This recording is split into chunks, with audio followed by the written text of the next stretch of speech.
I think y'all notice I'm trying to be different from other drivers. I really want to have a unique car into D1 drift competition. Running a 300 ZX I think is a good start. I've been driving 300 ZX since forever and I know them very well. 16 years ago, Satoru Koyama was running into D1 with a Z32, but since then there's none. It's really rare. One of the problems of the 300 ZX is starting from the steer angle. Since it's like a GT car, it doesn't steer at all. But with guys like Just Engineering, it's possible to make it happen because they made a angle kit for my 300 ZX, giving me like over 70 degrees of steers, which make the car totally competitive into drift competition. I decided to also slap an R34 front end on the car. So for people that didn't saw, I did post few videos about it, the process of installing a R34 front end by griffing like radiator support of a R34 and matching the fenders and everything. So the project is almost done on that side, but this is the first 300 ZX with the R34 in the world. I did a lot of research. I never saw anyone done that before, so I'm already getting really unique there. But I didn't stop there. I decided to do something also crazy for the engine and the mechanic of the car. So for the engine of the car, I decided to go with a VH45. It's a cheap engine to buy and it's actually have great internal to withstand boost. They were like overbuilt for their time and they're all forged and really strong internally. I have seen like people pushing them like over 800 horsepower with stock internal and good boost. So I know it's gonna be a great engine to do competition because if you want to do power with 2GZ, it's so expensive and it's hard to get these days. Most of people anyway driving into D1 competition are running almost all 2GZ, RBs or SRs. But again, I didn't stop there for making the car unique. From the R34 front end with a really rare engine, I decided to push it any further on that. So I'm gonna run the turbo on that car and I will actually make a special custom manifold because there's no support for that engine. No one's making parts for them. It's so rare. There's a low amount of company making parts for that car. And anyway, I want to make a unique exhaust manifold because I want to change the sound. I think VH45 really sounds great with a turbo setup. I have a few people I know they're actually running VH45 turbo and it sounds great. The engine is really wide and big, so it's really hard to actually come around with a good turbo manifold. So I decided to go with a design that will maybe make it sounds crazy. Most of the V8 are cross-plane crank, so it's have like the typical American rumble sound, but I wanted to sound it like really different. So I decided to go with the 180 degrees exhaust manifold because when you use that design, it will make sound any V8 that is cross-plane crank into a flat crank design. So it should sound kind of like an European exotic V8 like Ferrari. So it will have really a different pitch sound.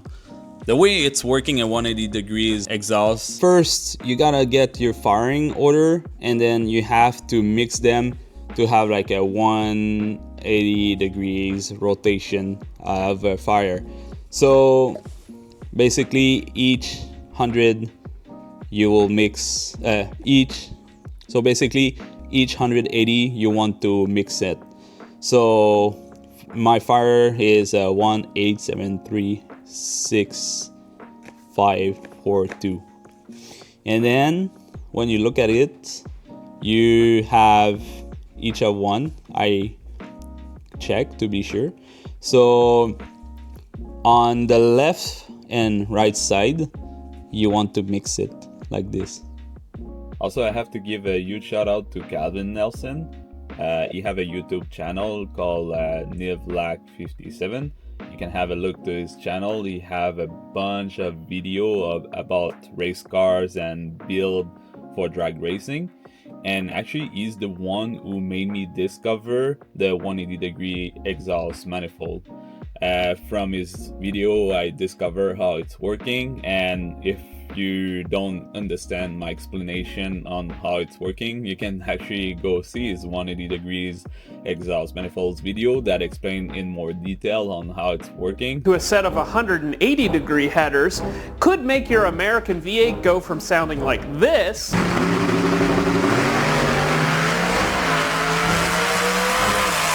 to this.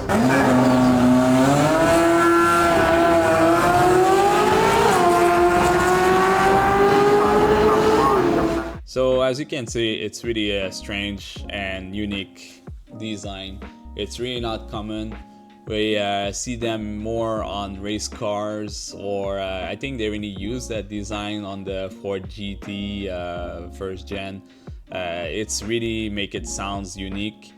Although that design it's used on natural aspiration V8, I never come across of people doing turbo setup on these, except that guy I found. He was doing a twin turbo setup with the 180 degrees exhaust manifold. So I have no idea how it's gonna sound like with a single turbo.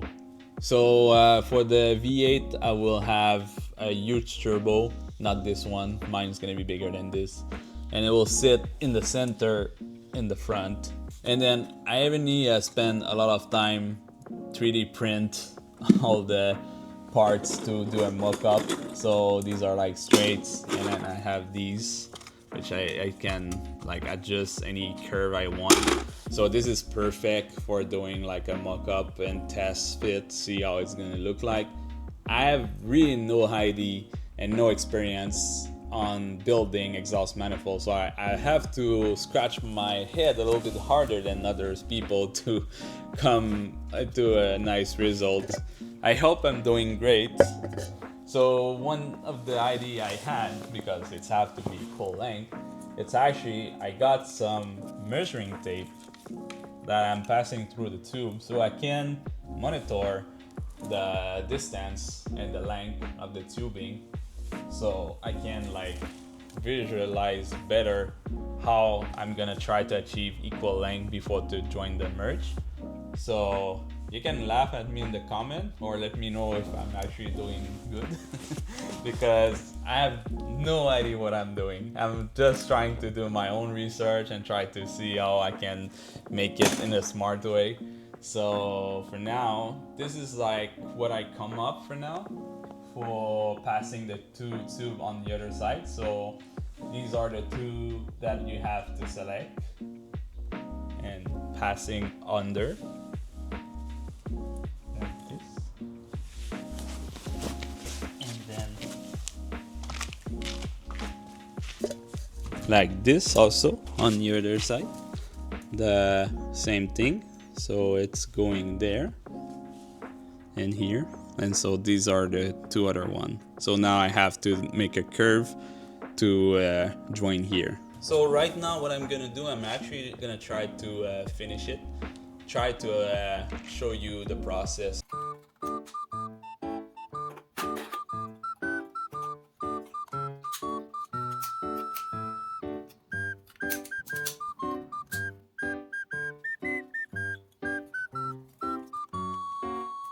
Really proud of me because I just done this side actually, and now I have 120 on this side too. It's hard to see, but now I have 120 centimeter length on the tube. So this was the longest one to do, and now I can go from there knowing that I need to achieve 120 centimeter on each of them. So that's gonna be crazy because the one that going under, it's kind of like easy, you know, you go to the maximum length. But actually I'm trying to do the shortest as possible, because can you imagine this one? This one is not too bad because you have a long run to go, but This one's gonna be hardcore. I guess I'm gonna do like a huge loop, and I'll maybe like run around the fender.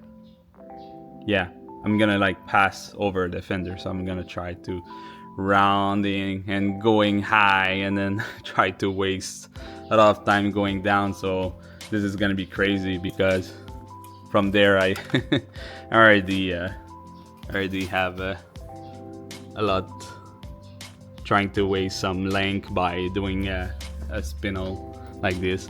But one of the things I'm proud of me is the way I design it. It's easy to actually reach each boat. So oops, I move it, but yeah, each boat will be reachable without trying to screw around with the spanner. So I can use like a normal socket to go through.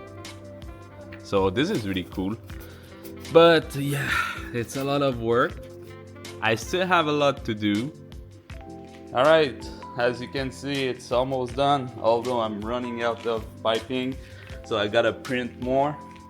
But as you can see, it's really a difficult design to do, but I'm really proud of me because if you can see, it's 120 centimeter, also 120 centimeter.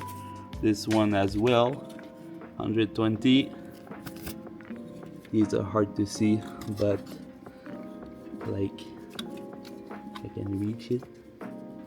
Yeah, 120. So I'm really proud of me because there's one going on there and reaching this merge, and this, all of them on this side is done and reaching the merge at 120 centimeter. So you can see it's really a difficult design to do a 180-degree style exhaust manifold. And I will 3D print more and we'll complete this side, but I can just copy that one. It's really easy. I have to just replicate the same thing on the other side.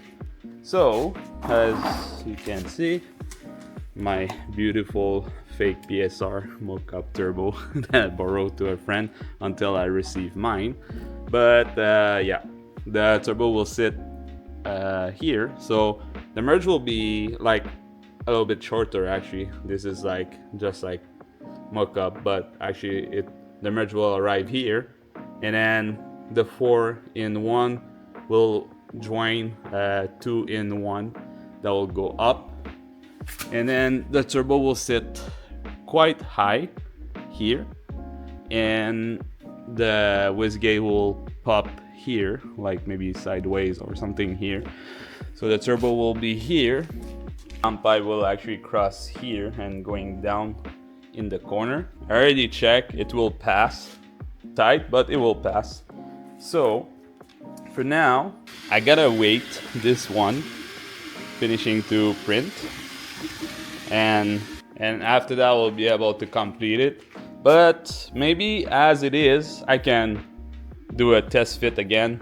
I already done a testing and I'm already 100% sure it will fit, but still want to double check to be sure. So I will put it back, see how it's gonna look like. And so far it's fine, but there's still some fine tuning I could do. Like here, probably I can make it tighter. And here at first I want to be sure to clear the frame, but I could actually go a little bit closer. So I will modify the curve. And here of course there's these on my way, but actually it's passing really tight, but I will modify it. By the way, I know the Z32 radiator going there, but me it will be actually here because I have the R34 radiator support, so the radiator will actually come here. So that's why I have a lot of space there. So far it's clearing the frame. I have enough space and it's really tight, but I still have like space. Gonna be worse than an actual 300ZX with the VG30 twin turbo. It's pretty much same thing. So the turbo will sit there and the downpipe will actually come here and it will fall there in that space. So it's still not too bad. As you can see, still fitting well because, you know, I have this spare cross member which helped me a lot with testing here and give me guide points on where the frame stopping, because we see actually the line of the frame, so I know like about here I have that much of space, so that's why it's still good. So I still have to do the pipe on this side, but I pretty much have a clear idea on how it's gonna fit, and I think so far it's good. It's not too bad. I can do something better here for sure. I'm debating what I'm gonna do here. I could maybe modifying the curve a little bit, probably from here. If I do this, I have more space. Yeah, I think it's fine like that. And here I can just like try to tune it a little bit. But you know, using the 3D print tubing, it's really helpful to do a mock-up, but it's not perfect because what is frustrating is they keep spinning. They're not tacked, so they keep like rotating. And then when I put the engine in the hole, everything keep moving, unclipping. It was a little bit pain in the ass, but you know, it's just to have an idea. This is supposed to be also in the perfect center, but since I move a little bit, it did tilt a little bit on this side. But anyway, just wanted to visualizing the design I'm gonna use if I'm really going forward with the 180 degree, because the 180 degree exhaust is really cool, but maybe it's gonna be useless, and I'm really thinking it might be really annoying. It's really tight fitment. Of course, it will have a heat shield here and heat shield pretty much everywhere, but this will be a little bit forward actually, so it's because it's a little bit touching the front parts of the frame. So of course I will make it a little bit higher and a little bit like away from the crank. I don't want to overheat the front of the engine because, you know, there's few wire. I will have the crank trigger sensor over there, so I gotta make a little bit of room. But I'm really happy of the testing. It gives me an idea of the project, and more I'm getting into it, more I'm kind of like excited, but I'm at the same time afraid of this because it's a lot of welding and I know there's a lot of things can go wrong. I really want to go with 3-2-1 schedule 5 tubing pipe.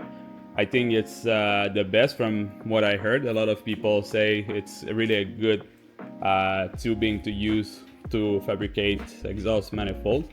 So I will figure out if I keep going this way, but let me know in the comment what you think of this. Am I completely lost my mind and wasting time and energy of doing this, or you think it's a good idea if I go with a regular turbo manifold, like it's still equal length but going like on each side like a normal one, if it will sound the same or not? I'm really curious about your ideas and your thought about this, so let me know. Really curious to see what you're gonna say about it. So until then, drive safely, and we see each other in the next video. Ciao.